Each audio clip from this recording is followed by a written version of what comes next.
Based off your experience today, what do you think are some of the broader themes that really stick out for you? Well, I think what we're seeing in terms of themes, and I like the speaker who said the blockbuster drug is patient engagement, is how do we take some of these things that have been going on that the early adopters have made use of and get to those laggards, the people who are sort of the last people who got onto cell phones. How do we get everyone to be able to utilize some of this big data to really improve their health and make us a healthier country? Yeah, and then connecting your work at Right. NJII and NJIT with what we're seeing today, what are some of the ways that you think you can help stimulate that activity? Well, I think the ways we can stimulate the economy is certainly collaborating on different conferences that you're holding, that some of the programs that we're doing up at NJIT.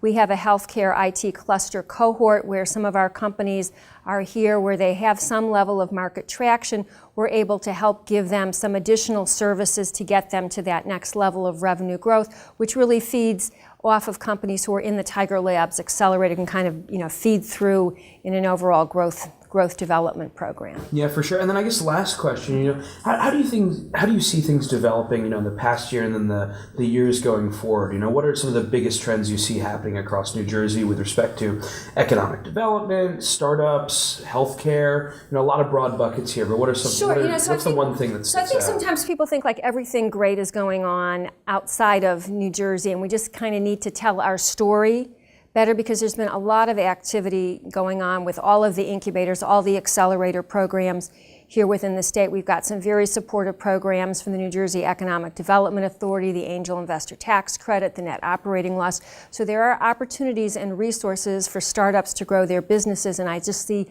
an even more supportive ecosystem for companies. That's great. great. New Jersey's the great place to be. Is it the best? Is New Jersey the best place to be? Absolutely. Okay, there we are. Perfect.